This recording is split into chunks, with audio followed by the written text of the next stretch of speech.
On this week's GTA 6 o'clock, graffiti and map boundaries. Here's 50 artists that you get to choose from. Take-Two's shareholder meeting.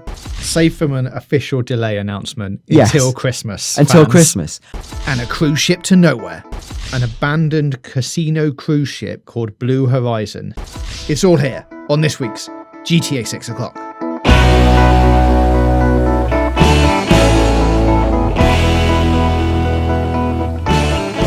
Hello and welcome to episode 90 of GTA 6 o'clock, the world's most in-depth and best connected GTA 6 show, coming to you direct from our HQ in downtown Los Santos. Soon to be moving to Vice City in exactly, hopefully, 244 days.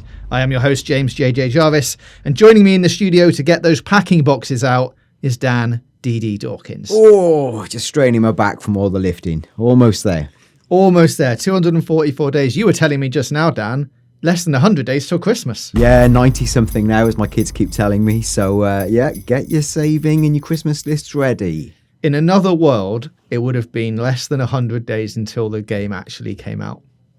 That world has gone to me now, so I can't dare to think like that. But let's celebrate the just 244 days left until release. And not that far. It actually seems, as we'll get into in this week's episode, still pretty positive for that 244 days. So hold on to your hats, folks. More later. Just before we get on to that, we've had some great feedback from last week's episode. We talked about graffiti being in the game and some map boundaries.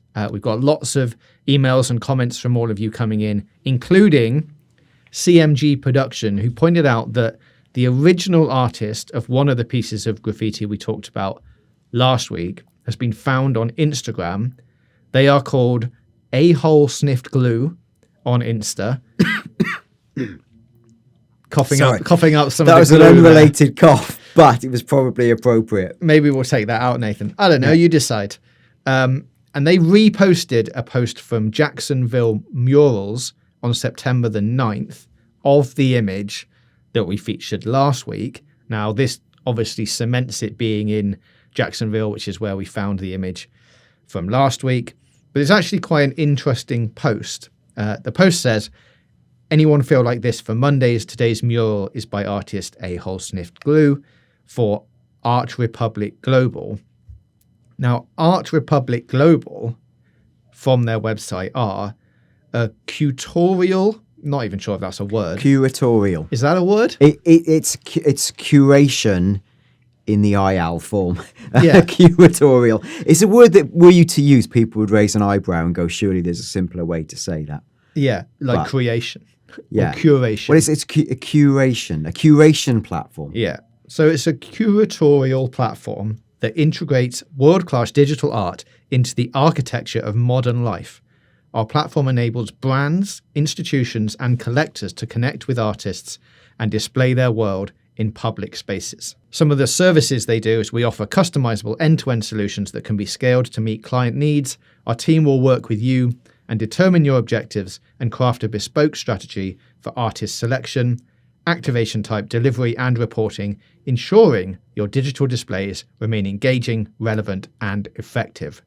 Which is a lot of marketing speak. Oh, wow, there is. To say, end-to-end. Hey, if you talk to us, we'll find you some artists and we'll make you whatever you want to go in your thing. Now, when we were talking about the rights and ownerships of this particular image, I would be confident in saying that it's likely that Rockstar has worked with these Art Republic Global people on one of these services to find artists like A-Hole Sniffs Glue and get their work into the game somehow via one of these services where they're like, okay, we need to get some artwork that we might modify slightly, but we've got this whole streets full of graffiti that we'd like to fill with real world stuff as close as possible.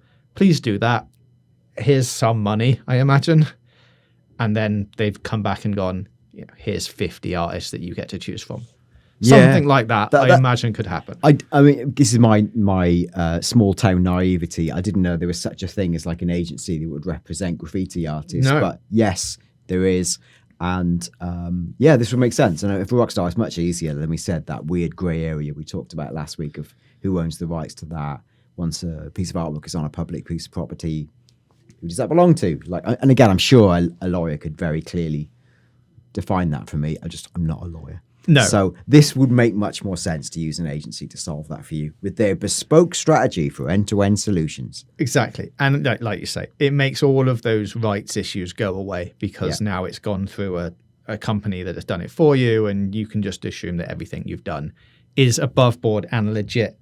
Now, the actual artist is a very interesting character themselves. They've got a website which you can visit, surprisingly called aholesniffsglue.com, which has some of their work on there and some other things. It's all of their work is like the eyes that we see in the mural. Like, it's all that kind of stuff. But they've also had a Vice article written about them in February 2016. Now, you tell me, Dan, as I read this out, that this doesn't sound like something Rockstar would love.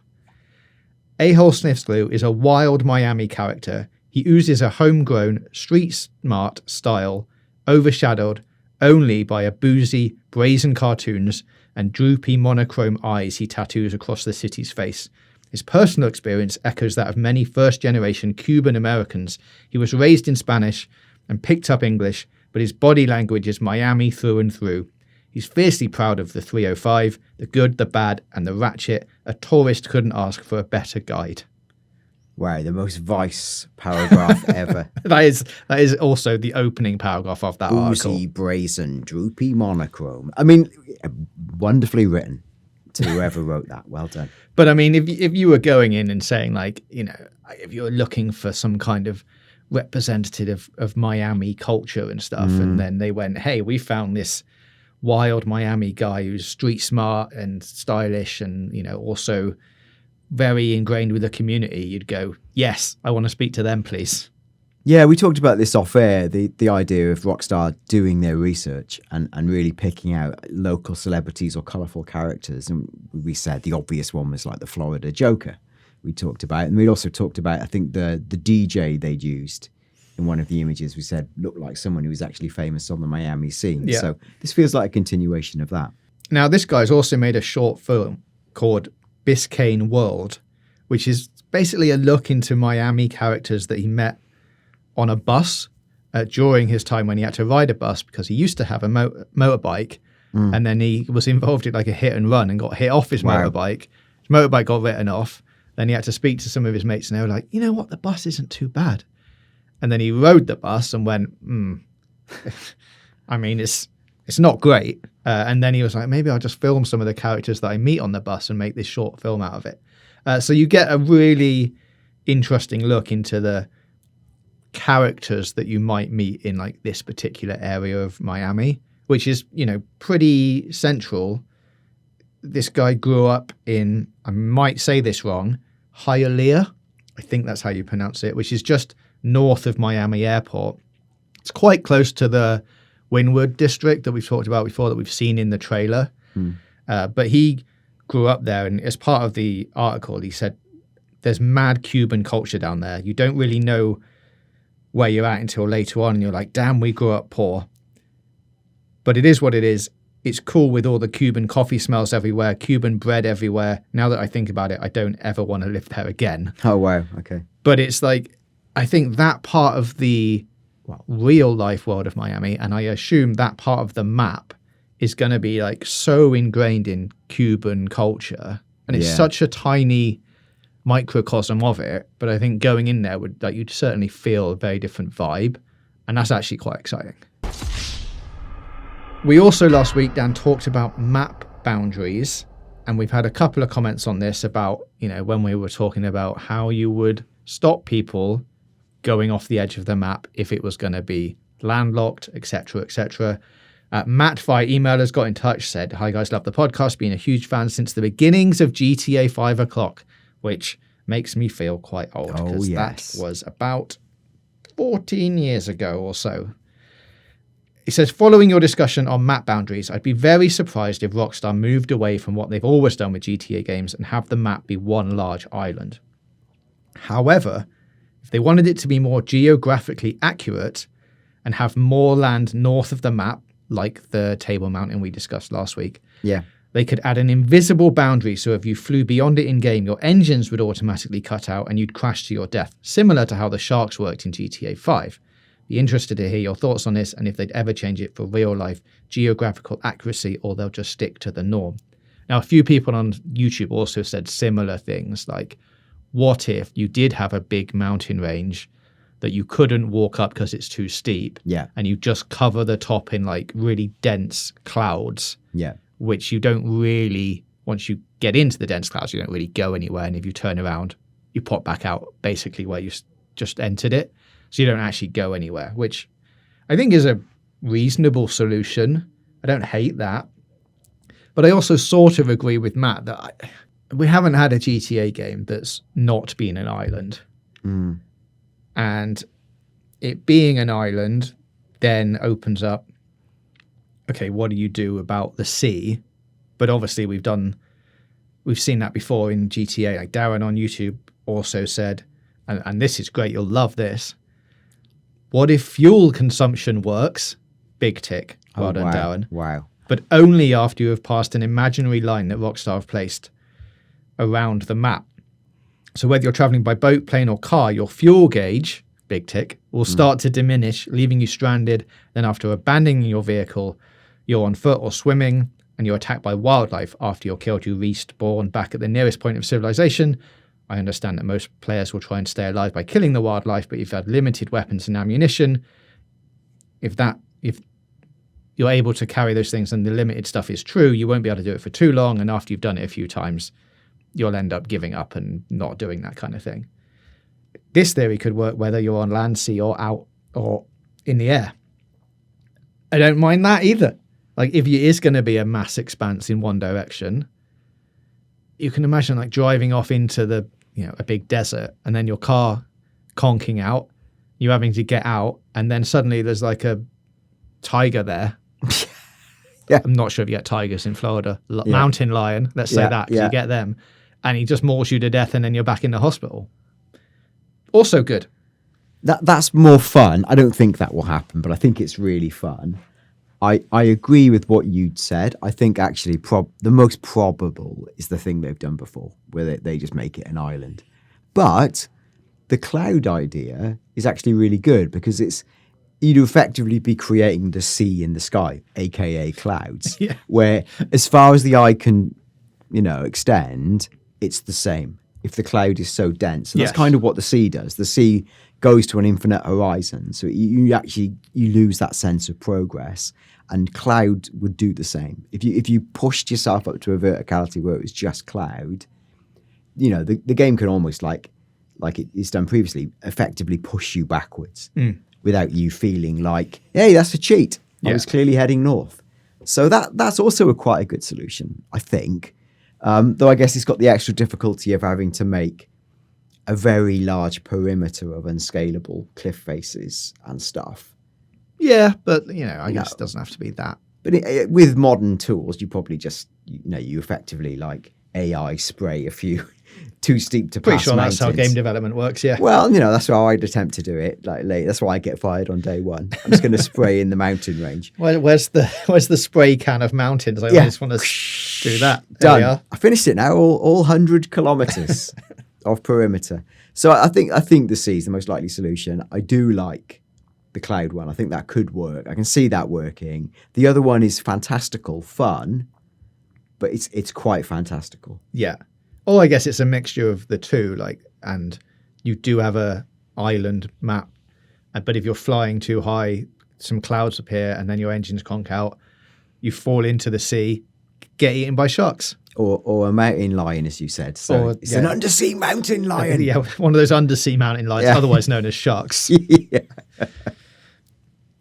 There's one quick thing as well I wanted to pick up, which was a comment on YouTube from Tordai, who said, I think the phishing site that we talked about, hookersgalore.com from last week, is a scam site and not an actual phishing site, which I thought about and then thought, wouldn't it be great if hookersgalore.com was a phishing site, but was also a phishing site, phishing. Yeah.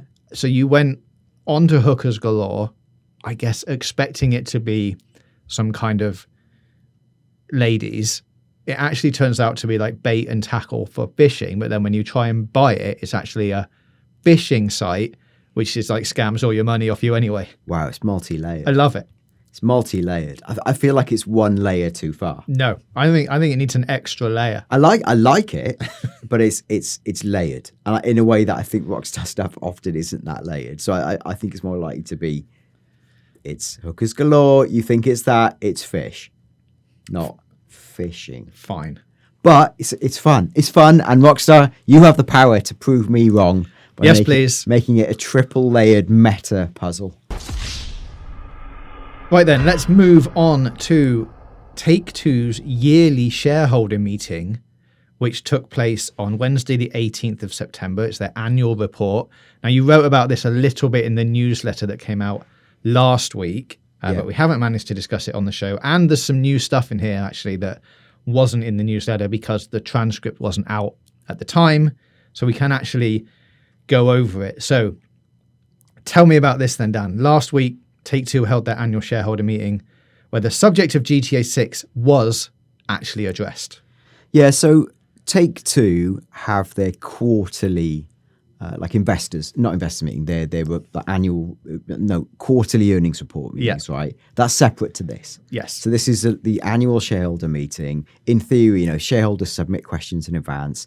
It's I don't know. It's a little bit token, I think is the cruel way to put it, where shareholders feel seen, get to ask some safe questions. It's not an especially long meeting. No, and there's also a lot of stuff of the board going, we'd like to recommend using this insurance partner. Yeah. Is that okay? And everyone going, yes, please. A lot of it is them saying, we'd like to do this and we'd like you all to approve this motion. Of course, we'd like to do that. But inevitably, it's another public-facing forum where people get the chance to talk about, everyone cares about GTA 6, right? And Strauss Zelnick, CEO of Take-Two, is there, so he gets to address it. Now, as I wrote the newsletter last week, the call had happened overnight, and I was in that period in the morning where I was waiting for the transcript to appear on the various sites that do it. So I'd seen some of the aggregator accounts talk about, the meeting and what was said, but truthfully, I just didn't trust them because I wasn't sure if their language was paraphrasing or the actual quotes. The reason that's important, I think, is because in the past, Strauss Zelnick, who's a very precise communicator, has changed the way he described GTA 6's release ahead of announcing the delay, where he moved from language that was about, I think he used to use language that was fall 2025 was the language he used to use. And then he softened it to being a GTA 6 release window about a month before they announced the delay. And I flagged that in the newsletter and said, were you conspiratorially minded? The choice of language is significant. See what happens over the next month. Love to retrospectively claim I predicted it or was a genius. All I flagged was that it had changed. Yeah. Maybe that's not nothing. So my view going into this was, is the language the same? And I mean, to the letter, how are they communicating this? And actually, and I didn't know this until I've just read it now, it reads like good news to me. So like what was actually said at the shareholder meeting? Well, so I think it's important to know that the recording of this was it's like 10 minutes long, and it was just them saying, we motion for this insurance people to be the one that we want to use in 2026, and everyone just going, yes.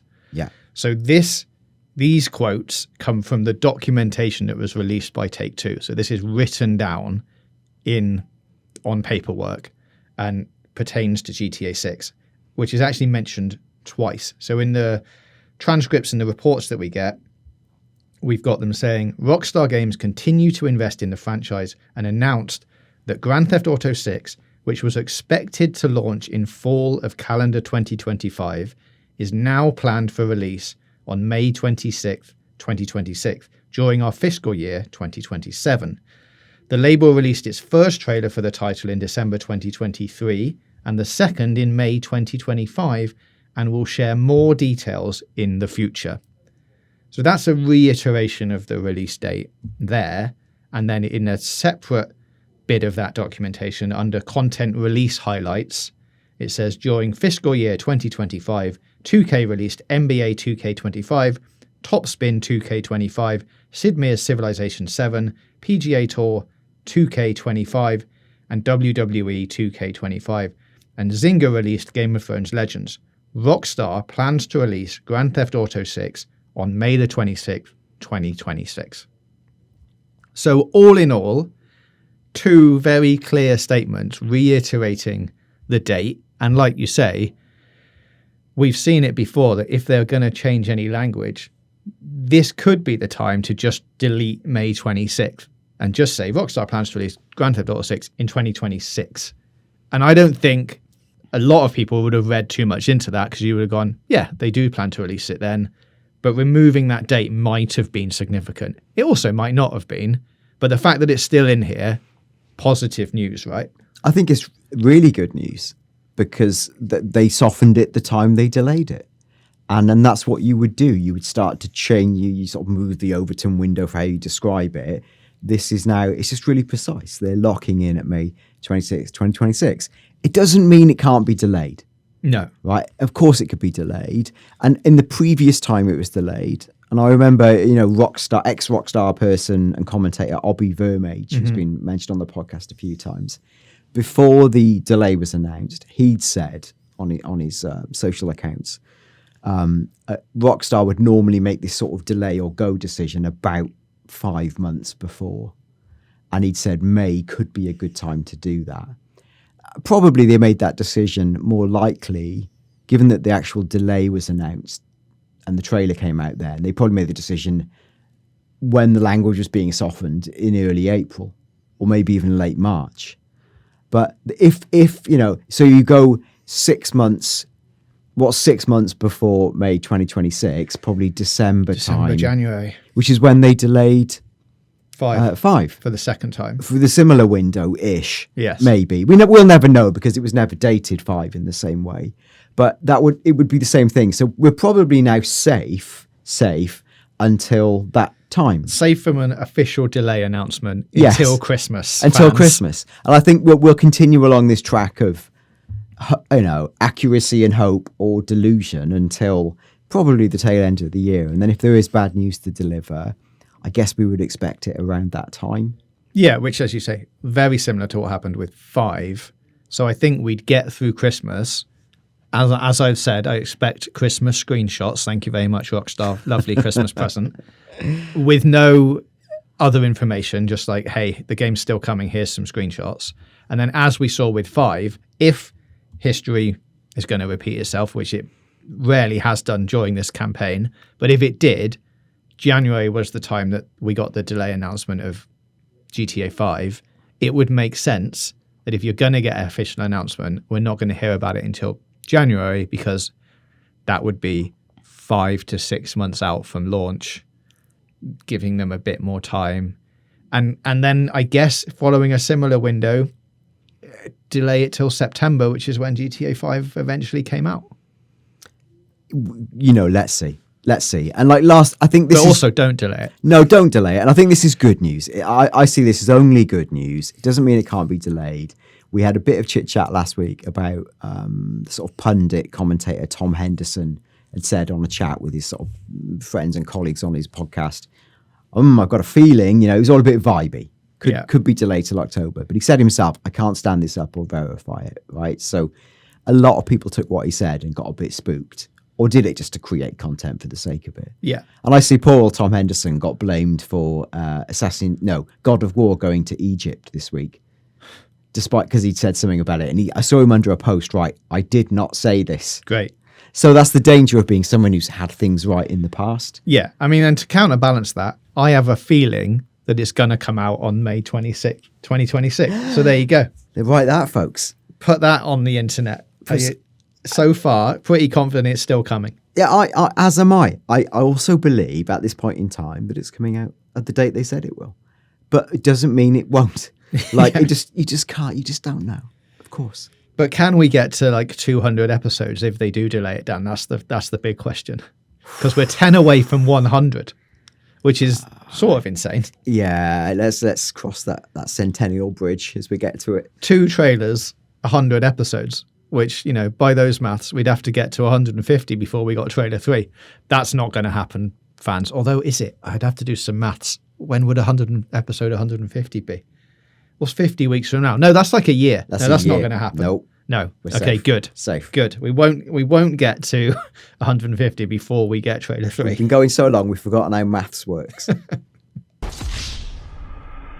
So then, this cruise ship to nowhere that I mentioned at the top of the show. Now, you know that I love mysterious things, conspiracies, all that kind of stuff. This ties into all of those things, and I think might feature in some way in GTA. I'd be amazed if this kind of thing wasn't in there. And we've talked about how to fill the world with like little secrets and Easter eggs and that kind of thing. Currently, there is an abandoned casino cruise ship called Blue Horizon sitting on a dock in Green Cove Springs in Florida, which is like in real life south of Jacksonville, which we mentioned last week is where the Graffiti artist is from. It's maybe slightly too north, but if we're talking about the Gloriana state border and somehow like squishing all of that stuff together, it's fine. Like it's within the similar areas of stuff we've seen. So far, I'm still on board with it. Now, this was once kitted out with a full-blown casino and took wealthy passengers into international waters so they could gamble without the restriction of Florida laws, which is something that I wasn't really aware of, but Florida has some pretty strict gambling laws, or at least did, and it'll be interesting to see how this ties into GTA 6. So it's still an evolving market in Florida. Before the 2000s, voters heavily opposed the evolving market niche, but in 2007, Compact with the Tribe changed that significantly, and in 2021, another gaming compact introduced more gambling activities, and today, legal casino gambling in Florida includes craps, roulette, blackjack, and slot machines. Players have got to be 21 years or older to play casino gambling in Florida. Unfortunately, this article said, online casino gambling remains illegal in this state. So you're allowed to do like the lottery and things like that, but you're not allowed to do like online casinos like that. That's illegal in the state of Florida. And also, I'm going to imagine that pre-2021, casino, like there was laws around casinos and gambling and that kind of thing, which is around the time that GTA 6 would have been developed.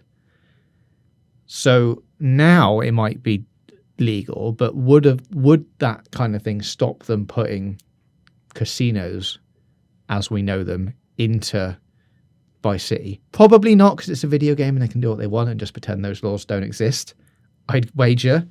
But if not, then they'd have to have some of these kind of like effectively casino boats that go out into international waters, and then you can go and gamble on them. You know, assuming that gambling is going to be in GTA 6, which I imagine it is going to be, because there's a huge casino in, you know, GTA Online and that kind of thing. So it would make sense. There's also a load of card rooms in Florida, which provide like Texas Hold'em, 7-card stud, 5-card draw. Those two things I don't really understand how to play. So hopefully it'll just be Texas Hold'em in GTA 6. And most card rooms are available in Hard Rock Bet, Magic City Casino, and Derby Lane. So as of today, online gambling is not legal in Florida, and playing any game of chance online is prohibited in this state, which for some reason doesn't equate to the lottery, even though that is definitely a game of chance. But I assume it's a lottery, so it's a grey area and they get around it. Now, the reason this boat is interesting is because the owner, Konstantilios Gus Bulls, is the millionaire owner of Blue Horizon and was once invited to a Las Vegas-style party on this ship. The experience inspired him to purchase the ship for $2 million, and only a few days later, the 100-foot cruise ship was rapidly converted into a casino ship. He gave him his start in gambling and the cruise industry, and he went on to create Cruises to Nowhere, which took people just 3 minutes outside of Florida waters into international waters to allow them to gamble unrestricted. They were about, I think, 4 hours as a trip. It just went out, you started gambling, I guess for 3 hours, and then it drove you back. And then you got off and went, oh, that was a fun cruise to just sit in the middle of the water and do some gambling. Local governors and activists weren't happy about it, and he ended up in court. And then in February 2000, he settled with the federal authorities, agreeing to sell his interest in Sun Cruise within 3 years and pay a $500,000 fine. He then sold off parts of his business and joined a partnership with 3 men. That partnership then turned sour, and Bulls was shot in a mafia-style drive-by attack believed to be arranged by his partners. After his death, Sun Cruise Casinos filed for bankruptcy. What a story that is. I mean, I've taken the bullet points of, there's quite a in-depth story there, but he basically, millionaire, buys boat, converts it into a casino, gets fined by the state, sells boat, gets killed by his partners. Yeah, and again, we don't know any of this will trickle through to GTA 6, but I think what a great potential thread stroke plot line. The entire idea of landing a casino on a boat reminds me of Ozark, where that happens as part of the plot, where they have to set up a casino on a boat for largely illegal reasons, and they're involved with mega shady characters. And there are a number of overlaps between Ozark plot lines, and I guess Rockstar take inspiration from all kind of TV shows and different things, overtly or otherwise. But that follows a similar line. I think that's really interesting. But yeah, poor chap. Well, I say poor chap. He shouldn't have got involved with Cruises to Nowhere with some shady partners, should he? Well, casino boats, I imagine, make you a heck of a lot of money because you have to pay to be on the boat, and then you probably end up getting a load of money from all the people who are gambling on the boat. But to bring this back to GTA 6 then, do you feel like the casino laws are kind of like a moot point, and we'll probably just get some form of casinos in the game that are, on land, and we don't have to get on a boat to go into international waters? Yeah, I'd love to have a more informed opinion that I don't know, but I don't know. And I'm trying to think back to, we had, I guess, the Diamond Casino heist, and they've had casinos. But I don't know how. I would expect that to continue. Whatever they've had previously, I would expect to continue. And I don't think the actual Miami laws would be an impediment to that, even if they have to say it's an illegal casino or some sort of way to bet, in line with it. But I don't think they would deny the player the ability to do it. We just had a little break there to check some things, and the gambling laws in California, as I'm sure some of you will know who live in the US, apologies for not knowing this in advance, are the same as they are in Florida. So if you are taking the assumption that GTA 5 basically bypassed those laws and had a casino in it, I think it's safe to say that GTA 6 will do the same thing. And, as I said, it's a video game. They can do what they want. It doesn't have to abide by all of the real life laws, and I think them just putting a casino in makes sense somewhere within Miami. So I think that's wrapped up that little bit of information, and that pretty much wraps up the show for this week, Dan, unless you've got anything else to throw in the mix. No, just my usual plug for the free weekly newsletter, which is technically every Thursday at 6 p.m, what will be soon GMT, but for lots of boring technical reasons, it's been going out on a Friday. So Thursday or Friday, you will receive your weekly GTA newsletter. And to do that, head to gamesradar.com/newsletter. Or if you go to our X account, there's, I think we pinned a link there to get involved. But yeah, you just have to give your email and you get the free newsletter. It dovetails with what we do on the show. So it's a nice way to get top-up info. And if you sign up, regardless of it coming out on a Thursday or a Friday, it will just pop itself into your inbox. So, you don't have to worry about what day it's coming out. It's a passive activity. When it's ready, it arrives. When it's ready, it's ready. Yes. As people say in gaming circles. So, it's the ultimate tribute to GTA in many ways, I like to think. Yes, when Delayed every week.